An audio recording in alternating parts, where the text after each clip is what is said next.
सब गलत हिस्ट्री दिखाई जा रही है। औरंगजेब रहमतुल्लाह अलैह ने बहुत सारी मंदिरें बनवाई हैं और आप बनारस में जाकर देखेंगे एक बच्ची, पंडित की बच्ची को जब उनका ही एक सिपाही सालार उसके साथ शादी करना चाहता था, उन्होंने उस सिपाही सालार को 2 हाथियों के बीच पैर बांध कर मार दिया और उन पंडितों ने उनके लिए एक मस्जिद बना के दिया वहाँ पर। क्या बात करते हैं, ये गलत हिस्ट्री। तो आप औरंगजेब को क्रूर शासक नहीं मानते हैं? नहीं, मैं नहीं मानता। औरंगजेब क्रूर शासक नहीं? बिल्कुल नहीं, मैं बिल्कुल क्रूर शासक। आज के विधानसभा सत्र के दौरान अबू आजमी का विवादित बयान। जी हाँ, आपको बता दें, विधानसभा सत्र के दौरान समाजवादी पार्टी विधायक अबू आजमी का एक विवादित बयान आया है, जिसमें उन्होंने कहा है कि औरंगजेब क्रूर शासक नहीं था, बल्कि वो अच्छा था। उन्होंने कहा कि औरंगजेब ने वाराणसी मंदिर का निर्माण कराया है तथा उसने और भी कई अच्छे काम किए, जिसको लेकर अब विवाद बढ़ गया है। हम पक्ष पार्टियों में भी इस तरह जब कोई साहस आता है, उस कमबख्त को निकालो पार्टी से और उसको एक बार यूपी भेज दीजिए, बाकी उपचार हम अपने आप करवा लेंगे। जो व्यक्ति छत्रपति शिवाजी महाराज की परंपरा पर गौरव की अनुभूति करने की बजाय लज्जा महसूस कर रहा हो और औरंगजेब को अपना नायक मान रहा हो, क्या उसको भारत के अंदर रहने का अधिकार होना चाहिए क्या? और समाजवादी पार्टी को इसका जवाब देना चाहिए। एक तरफ आप कुंभ को कोसते रहे और दूसरी तरफ औरंगजेब जैसे दुष्ट और क्रूर धर्मांध मंदिरों को तोड़ने वाले व्यक्ति को, भारत की आस्था को निर्ममता के साथ रौंदने का कार्य करने वाले व्यक्ति को महिमा मंडन करते हो। आखिर कौन सी नस ऐसी आपकी दबी हुई है कि आप लोग अपने उस व्यक्ति पर, उस विधायक पर नियंत्रण नहीं कर पा रहे हैं? और इसीलिए मैं कहना चाहता हूं कि खंडन क्यों नहीं समाजवादी पार्टी खंडन करे इसका। लाल बिहारी सुनिए, समाजवादी पार्टी को इसका खंडन करना चाहिए। समाजवादी पार्टी को इसका खंडन करना चाहिए और समाजवादी पार्टी को इसको बाहर निकालना। देखिए, हमारा ऐसा बोलना है, सभागृह में वही विषय हुआ है कि सिर्फ निलंबित करना से ज्यादा उनको उससे ज्यादा सजा देनी चाहिए। इसलिए हम लोगों ने सबने प्रस्ताव सभागृह ने रखा है कि उस तरीके के आप एमएलए आमदारों की, विधायकों की समिति तैयार कीजिए और उनको ज्यादा से ज्यादा सजा। निलंबित करना ये बहुत कम है, क्योंकि हमारे देव पुरुष के बारे में, छत्रपति संभाजी महाराज के बारे में उन्होंने ये जो अपमानित जो चीज कही है, उनको ज्यादा से ज्यादा सजा मिलना चाहिए, ऐसा मेरा बोलना है। ये महाराष्ट्र के जनता की भावना को अध्यक्ष महोदय जी ने मानकर उनका निलंबन कर दिया है। छत्रपति शिवाजी महाराज जी का अपमान जो भी करेगा, छत्रपति संभाजी महाराज का अपमान जो करेगा, उसको महाराष्ट्र नहीं छोड़ेगा, उसको महाराष्ट्र माफ नहीं करेगा। बस सर,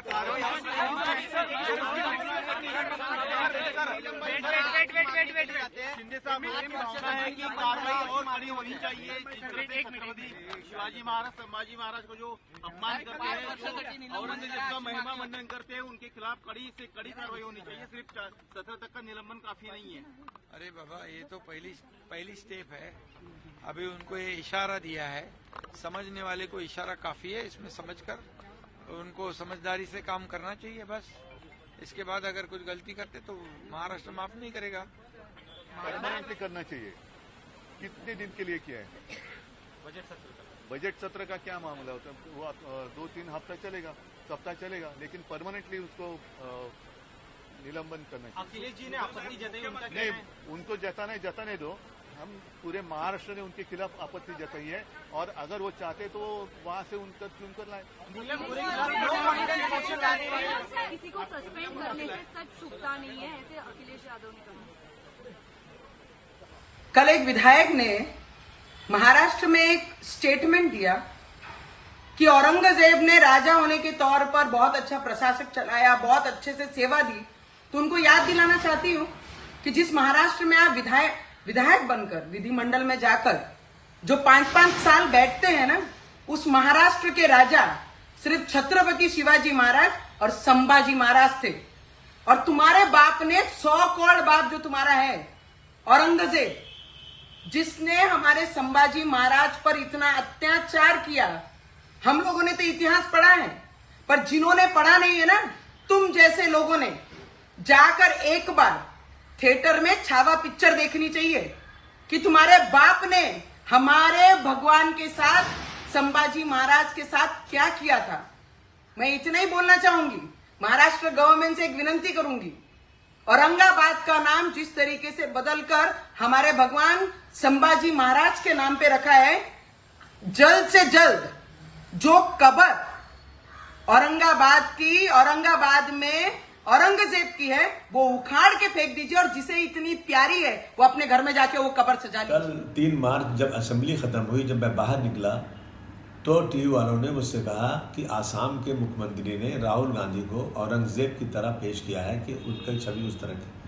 देखिए, मैं जब उन्होंने औरंगजेब की बात किया तो मैंने पहले पढ़ा है कि सतीश चंद्र जी को, आदरी टुस्के को, डॉक्टर राजीव दीक्षित, डॉक्टर राम पुनियानी, अवध ओझा, मीना भार्गवा, इनकी स्टेटमेंट में मैंने कुछ बोला है, जो तारीफ़ें की हैं उनकी, कि मंदिरों को उन्होंने पैसे दिए, उन्होंने क्या, इन सब लोगों के स्टेटमेंट में है। इस पर मैंने औरंगजेब रहमतुल्लाह अलैह के बारे में बोला, लेकिन इस बात को इतना बढ़ा दिया गया कि जैसे लगता है कि एक तूफान आ गया। मैंने किसी का अपमान नहीं किया, छत्रपति शिवाजी महाराज हों, छत्रपति संभाजी महाराज हों, डॉक्टर भीमराव अम्बेडकर हों, महात्मा ज्योतिबा फुले हों, राजश्री साहू महाराज हों, इन जैसे तमाम महान पुरुषों का हम आदर करते हैं, और हमें आदर करना, पूरे देश को आदर करना चाहिए। हम आदर करते हैं, इन्होंने सारे समाज के लिए, सारे धर्म के लोगों को बराबर का दर्जा दिया था। मैंने इन हिस्टोरियन की लिखी हुई किताब, इनके स्टेटमेंट के ऊपर मैंने जो औरंगजेब की तारीफ किया, मैंने कभी अपने किसी महापुरुष, चाहे संभाजी महाराज हो, छत्रपति शिवाजी महाराज हो, उनके बारे में कोई एक लफ्ज़ गलत नहीं बोला है। लेकिन अगर इन चीज़ों से किसी को वो लगता है कि इसको तोड़ मरोड़ के पेश करके किसी को लगता है कि मैंने गलत बोला है, तो भाई मैं अपने पूरे स्टेटमेंट को वापस लेता हूँ। असेंबली चलना चाहिए, असेंबली में बहुत सारे काम है, इन इशू पर असेंबली रोकी जाए। मैं समझता हूँ ये महाराष्ट्र की जनता का बहुत सारा काम रुकेगा। समाजवादी पार्टी के नेता अबू आसिम आज़मी ने औरंगजेब के बारे में जो बात कही है वो उनका अपना नज़रिया है, अपनी सोच है। हर शख्स अपने महापुरुष के बारे में अपनी सोच रखता है। उन्होंने कोई ऐसी बात नहीं कही कि उनके खिलाफ देशद्रोह का मुकदमा लिखा जाए या उनके खिलाफ कोई कानूनी चाराजोई हो। उन्होंने जो बात कही, उन्होंने अपना नज़रिया पेश किया। यह हिंदुस्तान आज़ाद है, आज़ाद भारत में आज़ादी के साथ अपनी बात कहने का अधिकार हर शख्स रखता है। उनकी बातों को बिला वजह तूल तवील किया जा रहा है। मोहम्मद मोहिउद्दीन औरंगजेब आलमगीर ने के ताल्लुक से मुस्लिम इतिहासकारों से कुछ चूक हुई और गलतियां हुई। उनके बारे में गैर मुस्लिमों के दरमियान बहुत सारी गलतफहमियां हैं। उस गलतफहमियों को दूर करने में मुस्लिम इतिहासकार नाकाम रहे। उन्होंने उनकी छवि को सुधारने की कोशिश नहीं की। यही वजह है कि आज गैर मुस्लिम हजरात तरह तरह की बातें उनके बारे में कहते हैं। उनके बारे में सबसे बड़ा इल्जाम ये लगाया जाता है कि मंदिर तोड़े, तो दूसरी तरफ ये भी तारीख है कि उन्होंने मज़ारों को भी तोड़ा।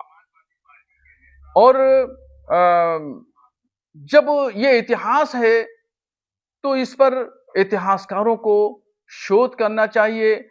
उर्दू, अंग्रेजी, हिंदी और इलाकाई जो भाषाएं हैं उन भाषाओं में लिख करके अवाम के सामने पेश करते तो उनकी तस्वीर धूमिल नहीं होती। उनकी तस्वीर पर जो बादल छाए हुए हैं वो तस्वीर उभर करके सामने आती और सही शक्ल में पेश की जाती। हाँ, ये बात जरूर है कि मुस्लिम बादशाहों से गलतियां जरूर हुई और गलती हर इंसान से होती है। मुस्लिम बादशाह भी इंसान थे और इंसान से ही गलती होती है। अगर इंसान से गलती न हो तो फिर वो फरिश्ता कहलाएगा। तो इसलिए पुरानी बातों को छोड़ देना चाहिए, दरगुजर कर देना चाहिए, नई बात करना चाहिए, नए जमाने की बात करना चाहिए, नए हिंदुस्तान की भारत करना चाहिए, मोदी के हिंदुस्तान की भारत की बात करना चाहिए। आज मोदी जी की वजह से हिंदुस्तान पूरी दुनिया में एक विश्व गुरु बनने की दौड़ में है। तो इसकी बात करना चाहिए कि हमारा भारत किस तरीके से तरक्की करेगा, कैसे यहाँ पे विकास के काम होंगे, एजुकेशन पे बात करना चाहिए, रोजी रोजगार पे बात करना चाहिए, देशों और प्रदेशों के रखरखाव और वहां की आवाम की फलाह बहबूद जन कल्याण की बात करना चाहिए, न कि हिंदू मुस्लिम की बात की जाए।